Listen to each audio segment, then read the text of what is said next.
Good morning students. आज हम chapter number 12 start करेंगे। इसका नेम है अलजेब्रिक एक्सप्रेशन। अलजेब्रा आपने 6th क्लास में पढ़ा था, आपका एक चैप्टर था। अलजेब्रा क्या होता है? जिसमें हम लेटर्स के बारे में स्टडी करते हैं, और एक अर्थमेटिक होता है जिसमें हम नंबर्स के बारे में स्टडी करते हैं। तो अलजेब्रिक एक्सप्रेशन क्या होती है? कांस्टेंट और वेरिएबल से मिलके एक अलजेब्रिक एक्सप्रेशन बनती है। अब कांस्टेंट वेरिएबल क्या होते हैं? कांस्टेंट वो होते हैं जिनकी वैल्यूज़ को हम चेंज नहीं कर सकते, वो एक फिक्स्ड वैल्यू होती है। जैसे 2 है,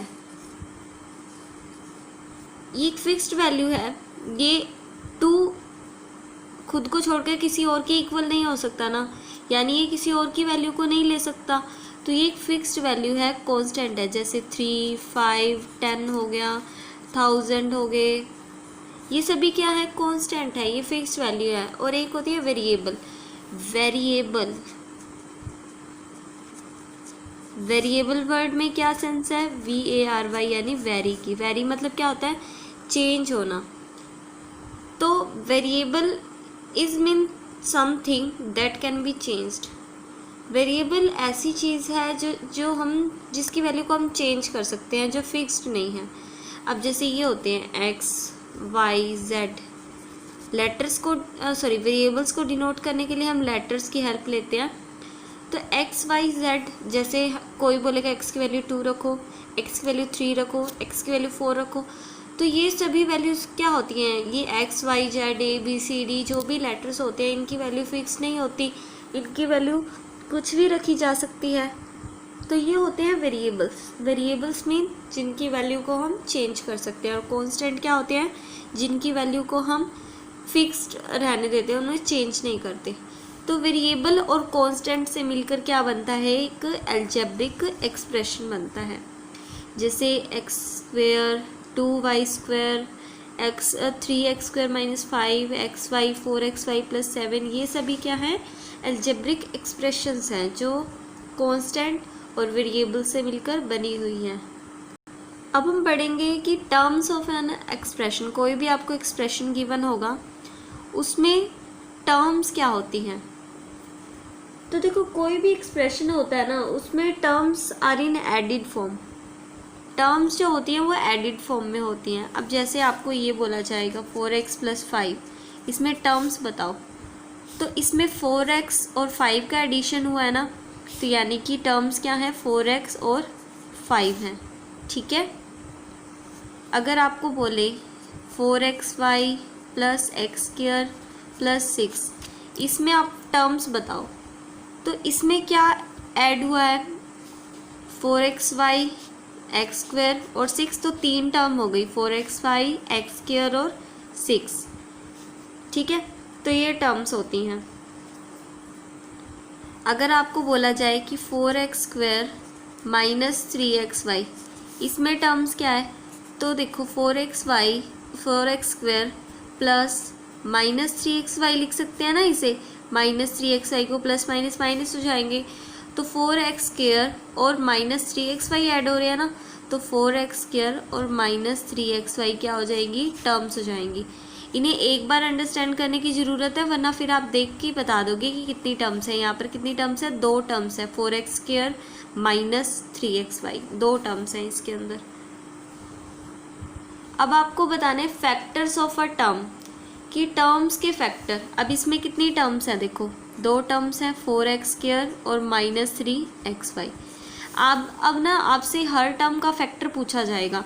अब 4x² को हम क्या लिख सकते हैं? 4 × x × x, ये लिख सकते हैं। और -3xy को -3 × x × y, यही लिख सकते हैं। तो 4x² के फैक्टर जो हैं 4x और x हैं, 3 फैक्टर। और -3xy के -3x और y फैक्टर हैं। तो इस तरह से ये फैक्टर बनते हैं। अब हम बढ़ते हैं कोफिशिएंट के बारे में, कि कोफिशिएंट क्या होता है। तो देखो, अगर मैं आपसे पूछूं, लेट्स सपोज ये कोई है, इसमें मैं आपसे पूछूं कि y² का कोफिशिएंट बताओ। y² का कोफिशिएंट बताना है ना, तो y² को छोड़ दो, जो बाकी बचेगा ना वो y² का कोफिशिएंट हो जाएगा। जिसको बोला जाए उसे छोड़ दो और फिर आप उसका कोफिशिएंट बता सकते हो। जैसे y² का कोफिशिएंट, तो y² को छोड़ो क्या बचेगा? -7 एक्स स्क्र जेड स्क्र, ये वाई स्क्र का कोफिशिएंट। एक्स स्क्र का बताना हो तो एक्स स्क्र को छोड़ दो, -7 y square z square coefficient. Z square का बताना हो तो जेड स्क्र को छोड़ दो, ये इसका कोफिशिएंट। अगर आपसे पूछा जाए न्यूमेरिकल कोफिशिएंट क्या है इस टर्म का, ये जो टर्म है इसका न्यूमेरिकल कोफिशिएंट यानी नंबर की फॉर्म में कोफिशिएंट क्या है, वो क्या है -7। ठीक है। अब जैसे 10xyz में न्यूमेरिकल कोफिशिएंट क्या हुआ 10। ठीक है। x का कोफिशिएंट पूछा जाए तो x को छोड़ो, 10yz x का कोफिशिएंट हो जाएगा। y का पूछा जाए तो 10xz y का हो जाएगा। z का पूछा जाए तो 10xy z का कोफिशिएंट हो जाएगा। ठीक है। Now we read that monomial, binomial और ट्राइनोमियल, पोलिनोमियल क्या एक्सप्रेशंस होते हैं। तो देखो ऐसी एक्सप्रेशन जिसमें एक ही टर्म हो, जैसे कि ये है 4x², ये एक ही टर्म है क्योंकि इसमें कुछ प्लस माइनस कुछ हो नहीं रहा, तो ये क्या है एक ही टर्म है, तो ये मोनोमियल है। जिसमें एक टर्म हो वो मोनोमियल। जैसे कि एग्जांपल 7xy, कुछ प्लस माइनस नहीं हो रहा, एक ही टर्म है। ये -5m एक ही टर्म है, 3z² एक ही टर्म है, 4 भी मोनोमियल में ही काउंट होगा। ठीक है। तो ये मोनोमियल जिसमें एक ही टर्म हो। बाइनोमियल में दो टर्म, जैसे x+5, x और y ऐड हो रहे हैं तो दो टर्म हो गई। m-5 m और -5 ऐड हो रहे हैं तो ये क्या होगी बाइनोमियल हो गई। तो इस तरह से ये होती है बाइनोमियल। ट्राइनोमियल में 3 टर्म्स होंगी और पोलिनोमियल में क्या होंगी, एक या एक से ज़्यादा वाली को पोलिनोमियल भी बोल सकते हैं। ठीक है। तो ये जो इसको भी पोलिनोमियल बोल सकते हैं, मोनोमियल को, बाइनोमियल को भी पोलिनोमियल बोल सकते हैं, ट्राइनोमियल को भी पोलिनोमियल बोल सकते हैं। तो ऐसा एक्सप्रेशन जिसमें एक या एक से ज़्यादा टर्म्स हो उसे पोलिनोमियल भी बोला जा सकता है। लेकिन हमें अगर बताना हुआ मोनोमियल, बाइनोमियल, ट्राइनोमियल और पोलिनोमियल में, तो हम जिसमें एक टर्म होगी उसे मोनोमियल ही बोलेंगे, जिसमें दो होंगी उसे बाइनोमियल बोलेंगे, 3 हुई तो ट्राइनोमियल और 3 से ज़्यादा हुई तो हम पोलिनोमियल बोल देंगे। ठीक है। तो देखो फर्स्ट सम क्या है, get the algebraic expression in the following cases using variables, constant and arithmetic operation. आपको वेरिएबल्स का यूज़ करना है, कांस्टेंट का यूज़ करना है और अर्थमेटिक ऑपरेशन। कौन कौन से, प्लस कर सकते हो, माइनस, डिवाइड या फिर मल्टीप्लाई, ये सभी अर्थमेटिक ऑपरेशन हो गए, इनका यूज़ कर सकते हो। और इनको आप एल्जेब्रिक एक्सप्रेशन में लिखना है आपने, यानी स्टेटमेंट फॉर्म में आपको गिवन है, एल्जेब्रिक एक्सप्रेशन लिखनी है अब आपने। तो देखो फर्स्ट स्टेटमेंट क्या गिवन है, subtraction of z from y, z की सब्ट्रैक्शन y में से, तो y - z लिखेंगे। फिर क्या है, 1/2 of the sum of numbers x and y, 1/2 करना है यानी आधा करना है। आधा हम 1/2 से मल्टीप्लाई करके भी कर सकते हैं, 2 से हम डिवाइड भी कर सकते हैं। 1/2 of the sum of numbers x and y, किसका 1/2 करना है, सम करना है, किसका, नंबर्स x और y के सम का आपने 1/2 करना है। 1/2 of the sum of numbers x and y, तो x + y किया, 1/2 करना था तो 1/2 से मल्टीप्लाई कर दिया। इसे ऐसे भी लिख सकते हैं x + y/2, ये हमने 1/2 कर दिया। The number z multiply by it self, z को इसी खुद से ही डिवाइड करना है, मल्टीप्लाई करना है, मल्टीप्लाई लिखा हुआ है ना, तो z × z, z multiply by z। 1/4 of the product of numbers p and q, p और q की प्रोडक्ट यानी मल्टीप्लाई करके उसका 1/4 यानी 4 से डिवाइड करना है या फिर 1/4 से मल्टीप्लाई करना है। तो हम क्या करेंगे, p और q की मल्टीप्लाई किया, उसे 4 से डिवाइड कर दिया, या फिर आप क्या कर सकते थे, p × q ऐसे लिख के इंटू 1/4, आंसर वही आना था, p और q की मल्टीप्लाई 1 से मल्टीप्लाई pq/4 वही रह जाना था। Numbers x and y both squared, इनका स्क्वायर किया जाए एंड ऐड कर दिया जाए, तो x का स्क्वायर किया, y का स्क्वायर किया और इन्हें ऐड कर दिया, x² + y²। Number 5 added to 3 times the product of number m and n, number 5 को ऐड करो, 3 टाइम्स होना चाहिए product of number m and n। m और n की प्रोडक्ट करके आपने 3 टाइम्स करना है यानी 3 से मल्टीप्लाई करना है और उसमें 5 ऐड कर देना है। तो हमने m और n की मल्टीप्लाई की, उसका 3 टाइम कर दिया यानी 3 से फिर मल्टीप्लाई कर दी, m और n की प्रोडक्ट करके उसका 3 टाइम यानी 3 से मल्टीप्लाई किया, फिर नंबर 5 ऐड कर दिया और क्या किया, प्लस कर दिया, 5 को ऐड कर दिया। Product of numbers y and z subtracted from 10। y और z के प्रोडक्ट को किस में से सब्ट्रैक्ट करना है? फ्रॉम 10। 10 में से y और z के प्रोडक्ट को सब्ट्रैक्ट करना है, तो 10 minus x into y. x और y का प्रोडक्ट किया और 10 में से हमने माइनस कर दिया। अब नेक्स्ट देखो, sum of numbers a and b subtracted from their product. Sum of number a and b यानी a और b का सम यानी a प्लस b सब्ट्रैक्ट करना है फ्रॉम दियर प्रोडक्ट, इनके प्रोडक्ट में से इनके सम को सब्ट्रैक्ट करना है। तो इन दोनों का प्रोडक्ट किया a इंटू बी, फिर माइनस कर दिया a प्लस बी, क्योंकि ये तो है सम को सब्ट्रैक्ट कर रहे हैं किस में से? इनके प्रोडक्ट में से। Sum of the numbers a and b subtracted from their product. अब देखो second sum, identify the terms and their factors in the following expressions. आपको टर्म्स और फैक्टर्स फाइंड करने हैं। फर्स्ट क्या करना है? Show the terms and factors by tree diagram. इसमें तो आपको ट्री डायग्राम का यूज़ करना है। तो फर्स्ट एक्सप्रेशन क्या है? x माइनस 3, इसे एक्सप्रेशन बोलेंगे पूरे को। पहले तो टर्म्स फाइंड करेंगे। टर्म्स मतलब जो कुछ ऐड हुआ है, terms are added to form expression. हमें पता है कि टर्म्स के ऐड होने से एक्सप्रेशन बनती है। तो x में क्या ऐड हुआ है? -3, तो 2 टर्म हो गई। फिर इनके फैक्टर्स बताएंगे। तो देखो ट्री मेथड के अकॉर्डिंग हमें करना है। तो x माइनस 3 2 टर्म है ना, तो यहाँ पे हमने 2 एरो बनाए और यहाँ पर टर्म्स लिखेंगे x और -3। तो देखो हर टर्म के आपको फैक्टर बताने होते हैं। इसके फैक्टर क्या होंगे? इसको देखो 1 इंटू एक्स लिख सकते हैं ना। फैक्टर बनाने के लिए आपको मल्टीप्लाइड फॉर्म में लिखना होता है। इसको क्या लिखेंगे? 1 इंटू एक्स, तो इसके 1 और x फैक्टर हो जाएंगे। इसका क्या हो जाएगा? -3, खुद का खुद ही फैक्टर हो जाएगा। ठीक है, तो इसके फैक्टर्स बिल्कुल ऑब्वियस से थे, इसलिए हमने यहाँ पर लिखे नहीं, बाकी लिखने हैं तो लिख दो। फैक्टर्स क्या हो जाएंगे इसके? 1 और इसके x, क्योंकि इसे 1 इंटू एक्स लिख सकते हैं। और इसका फैक्टर क्या हो जाएगा? -3, खुद ही हो जाएगा। अब देखो 1 प्लस एक्स स्क्वायर, कितनी टर्म्स हैं? आपको पता है टर्म्स के ऐड होने से एक्सप्रेशन बनता है। तो टर्म्स कितनी हुई? 1 x और x स्क्वायर, इनको ही ऐड किया जा रहा है, तो 3 टर्म्स हुई, 1 x और x स्क्वायर। अब हम फैक्टर्स बताएंगे। तो देखो 1 का फैक्टर तो खुद ही है, आगे इसे क्या ब्रेक करें? x का फैक्टर भी खुद ही होगा। आगे x स्क्वायर को क्या लिख सकते हैं? x इंटू एक्स लिख सकते हैं ना। x स्क्वायर का मतलब क्या होता है? x इंटू एक्स, तो x के 2 फैक्टर हो गए, x और x। अब जैसे देखो अगर आपको इसका फैक्टर बताने होते 4xy के, तो आप क्या करते? 4 इंटू एक्स इंटू वाई लिख सकते हो ना। तो इसके फैक्टर हो जाते 4x और y। ठीक है, तो वैसे ही हमें x स्क्वायर के फैक्टर बताने थे, तो इसे हम क्या लिख सकते हैं? x इंटू एक्स लिख सकते हैं। तो इसके फैक्टर क्या हो गए? x और x।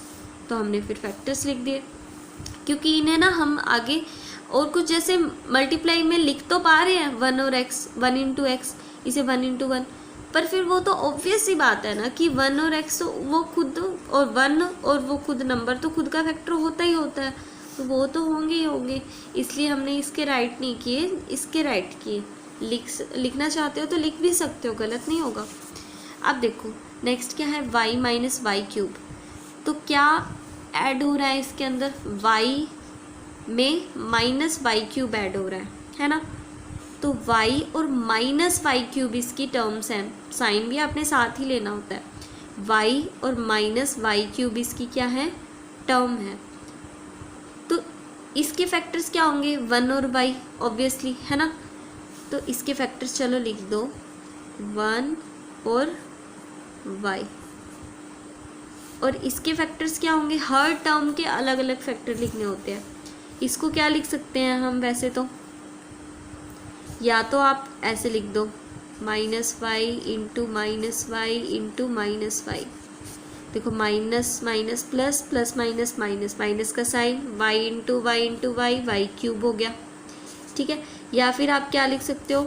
-1, माइनस के साइन के लिए -1 इंटू y 3 बार है ना, y into y into y. तो इसके फैक्टर्स ये तीनों भी हो सकते हैं, -y और -y, तभी फैक्टर्स में -y लिखे। आप ये भी लिख सकते हो -1 y y और y, ये भी ठीक है और ये भी ठीक है। अब डी पार्ट देखो, 5xy² प्लस 7x² टर्म्स के ऐड होने से एक्सप्रेशन बनती है। ये पूरी क्या है एक्सप्रेशन, क्या क्या ऐड हो रहा है 5xy² 7x²y, तो ये और ये ऐड हो रही है, यानी ये दोनों क्या है टर्म्स है। तो हमने टर्म्स में क्या लिखा, 2 एरो लगाए, 5xy² और 7x²y टर्म्स हो गए। अब इसके फैक्टर्स निकालेंगे और इसके फैक्टर्स। 5xy² को क्या लिखा जा सकता है, 5 × x × y × y, और इसे क्या लिखा जा सकता है 7 × x × x × y। इसके फैक्टर क्या हो जाएंगे 5xy y, 5xy और y, इसके फैक्टर 7x और y। अब देखो ई part, -ab plus 2b² -3a², इसमें कितनी टर्म्स हैं 1 2 और 3, -ab 2b² और -3a², इसके फैक्टर क्या हो जाएंगे -a और b, इसके 2 और b² का मतलब b × b यानी b और b फैक्टर, -3a × a यानी a और a फैक्टर हो गए। सेकेंड पार्ट में देखो आपको क्या बोला है, identify terms and factors in the expression given below. इसमें आपको टर्म्स और फैक्टर बताने हैं। तो देखो इसमें क्या हो जाएंगी टर्म्स, कौन कौन सी है, -4x और 5 है, यही ऐड हो रही हैं, तो -4x और 5 तो क्या होगी टर्म्स। अब फैक्टर्स बताएंगे, -4x के क्या हो जाएंगे -4 और x फैक्टर्स, और 5 का 5 फैक्टर हो जाएगा, ठीक है। अब इसके देखो टर्म्स बताते हैं, -4x और 5y ऐड हो रहा है ना, तो -4x और 5y तो टर्म्स हो गई।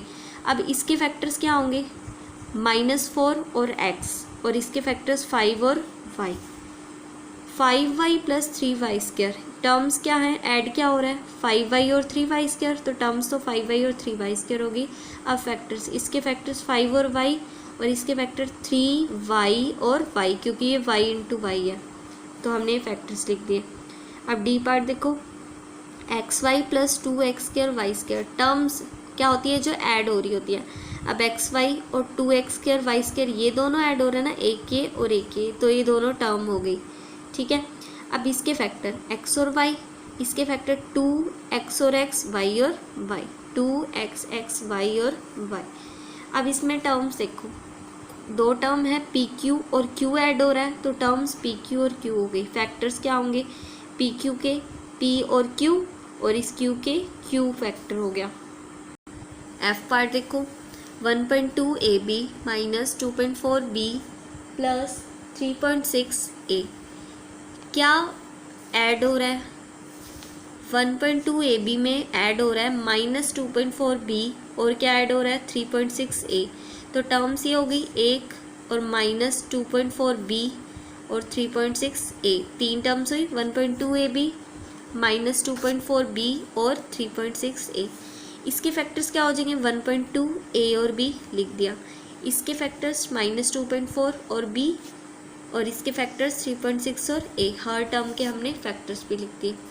अब जी पार्ट देखो, 3/4x प्लस 1/4, टर्म्स क्या है क्या ऐड हो रहा है 3/4x और 1/4 ऐड हो रहा है, 3/4x और 1/4 टर्म्स हो गए। फैक्टर्स क्या होंगे, इसके फैक्टर 3/4 और x, और इसका फैक्टर 1/4। तो h पार्ट आपने खुद ने करना है।